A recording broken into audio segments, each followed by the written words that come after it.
નમસ્કાર, આપ જોઈ રહ્યા છો જેકેએસ ન્યૂઝ ગુજરાતી. વાત કરીએ તો અમરેલીમાં 20 થી 25 લોકોને થયું ફૂડ પોઈઝનિંગ. કુલ્ફી ખાવાના કારણે 20 થી 25 લોકોને થયું હતું ફૂડ પોઈઝનિંગ. લુણીધાર અને કાઠમાના લોકોને થયું ફૂડ પોઈઝનિંગ.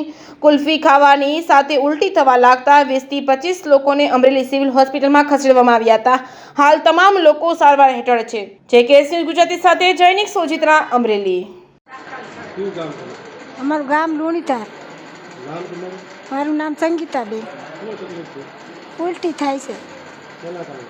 ગુલ્ફી ખાધી હતી 3 વાગે. પહેલાં મારા નાના છોકરાને થઈ ઉલટી અને પછી મોટાને થઈ, પછી 108 બોલાવી તો અહીંયા આવી મને થઈ. અમે 3 જણાએ ખાધી હતી. મારે અહીંયા ડુંગળીનું કામ હાલતું હતું એટલે પછી બપોરે છે ને એટલે હું ગરમી હતી એટલે ગુલ્ફી લઈ આવ્યો બાપા સીતારામ ડેરી લુણીધાર.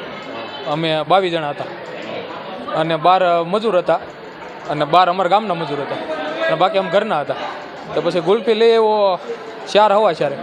પછી ખાધી એટલે તરત જે રાંઢિયાના લોકો હતા ને એને તરત ઉલટી થવા મળી 4 જણાને. અને પછી મેં ફોન કર્યો એટલે રાંઢિયા જઈને બીજાને ઉલટી થવા મળી બધાને, બાકીના જે 8 જણા હતા ને એને. પછી દી આથમું એટલે અમને બધાને થવા મળી. અમારે હતા ને એ આ મજૂરને છૂટા કર્યા ને ત્યારે એને થવા મળી 60 ટુકડી. અમારે થોડીક વાર લાગી, કલાક 2 કલાકની. લુણીધાર ગામમાં બાપા સીતારામ ડેરીએથી ભાવેશભાઈ દેવાણી ત્યાંથી. ગુલ્ફીમાં કાંઈ નહોતું લખ્યું. ઓલો છે ઓલો ડેર નરેશભાઈ હરસુરભાઈ કાઠમાં. હા, અમે અહીંયા છે બધા કાઠમાંના છે.